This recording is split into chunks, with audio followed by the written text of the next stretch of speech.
Today we will talk about a topic is permanent magnets, and this is our team member. This topic is very popular and very hot recently. And online, first we can introduce the samarian cobalt magnet and neon magnet. And third, we can mention about how to do toward stronger magnets. And fourth, we will highlight new permanent magnet, and then it is iron nitride. And finally, we will discuss application model.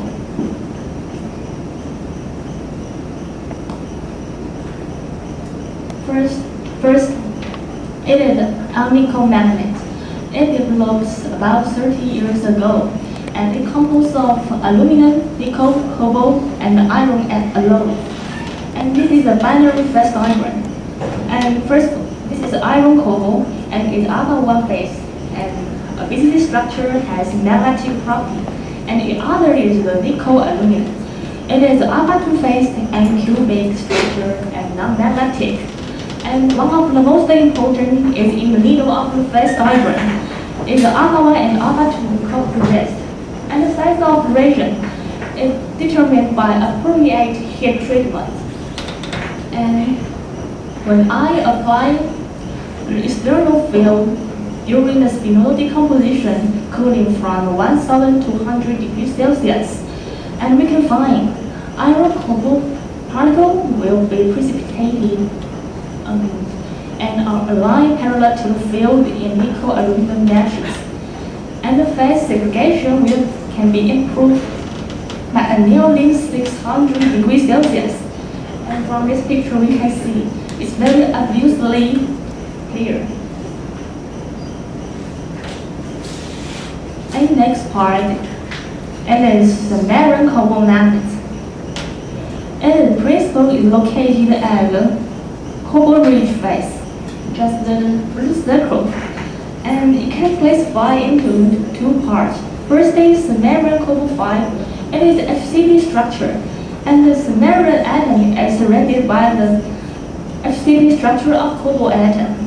And the other is samarian to cobalt 17, and this structure will be derived from the samarian cobalt 5 FCP structure. Because why? We like 1/3 samarian atom is replaced by the lone pairs of cobalt atom. And of course, this replacement will destroy the anisotropic energy of the cobalt atom. But samarian and cobalt magnets, and there is anisotropic energy derived from 60% of samarian atom and 40% of cobalt atom. And the replacement leads to the two structure of the samarian to cobalt 17 is compound.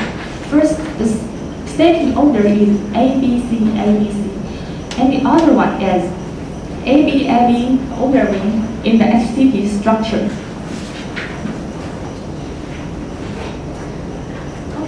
Okay. Next one. This is the relationship between the coercivity and microstructure. And there are three hysteresis loops here. And first one is the nucleation type dominant to the coercivity mechanism. And we always hope the magnetic powder is smaller and the number of defects is fewer. So the reversal domain of nucleation sites is also fewer too. So we can see the microstructure here. And the circle is represented the defect, and it is also a nucleation site. And we can see the bending shape as just like the river, and it means the reversal domain size, and it is speed up and speed down here. And the second is a pinion type dominant, and we can see the inclusion is precipitated in the matrix, and it can hinder the domain wall to move. So it can achieve a higher coercivity. And the third is distribution of pinion center, and it's just like the first one. And except for their pin center is much more than nucleation type. So the best and highest coercivity is the number one, the nucleation type, because we can see the hysteresis loop is largest here. And I can jump the conclusion. The mercurial magnet has high energy product coercivity and oxidation resistance. Because of high price, most of them is replaced by new magnet. But higher temperature coefficient is a characteristic of the mercurial magnet and is unreplaceable. And next part, I will give my partner to introduce about the new magnet. Thank you.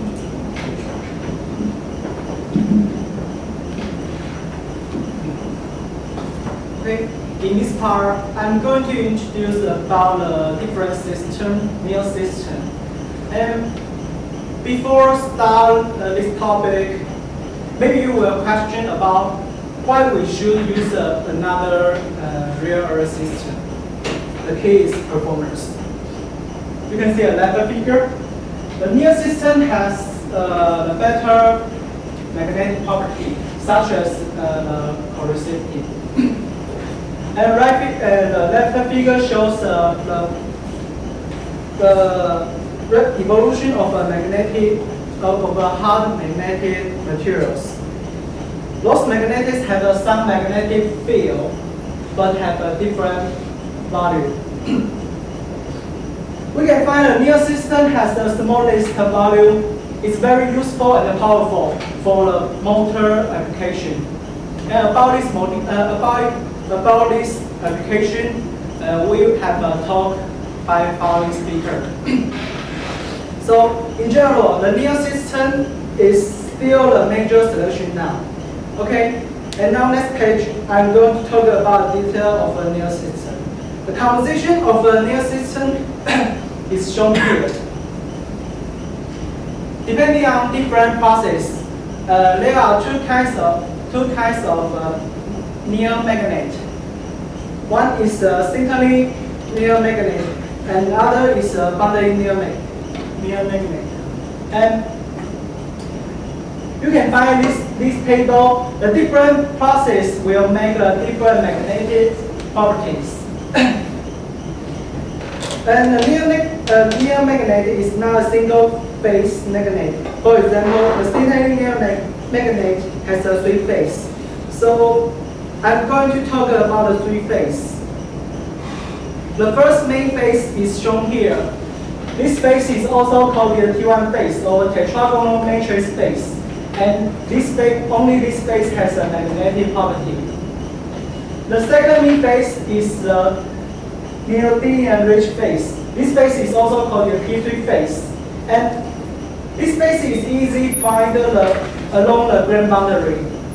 You can find the index picture. The A point is the T3 phase, and the B point is the grain boundary. The T3 phase grows along the grain boundary.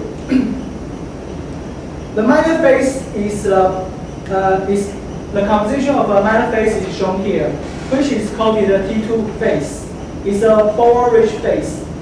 This phase is difficult to distinguish from the matrix phase, so we need to use the diffraction spectrum and the phase diagram to find it. Here shows the diffraction spectrum and the phase diagram.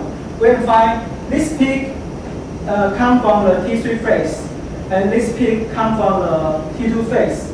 So this figure can prove the near system has a T2 phase. And the left figure shows a field diagram. You can find here is a T2 phase. So the near system is listed the T2 phase. Okay. The near system has a three phase. Unfortunately, only T1 phase has a magnetic property in the room temperature. So we need to talk about the T1 phase. This is the T1 phase structure. It's a tetragonal structure. So it is also called the tetragonal matrix structure, tetragonal matrix phase. And this table shows the magnetic property about the T1 phase. And those magnetic property, we should know is the curie temperature. We can find the near system has a lower curie temperature. It's a big problem to limit its application.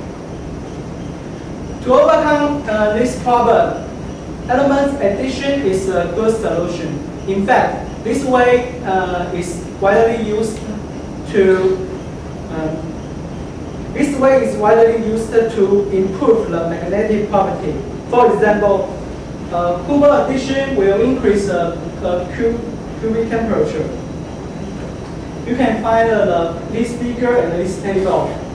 If you added more Cooper in your near system, your curie temperature will also increase.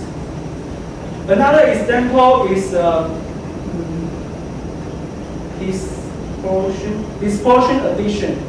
You can find the dispersion addition will increase the corrosivity. In fact, element addition is just one kind of a way to improve the magnetic property.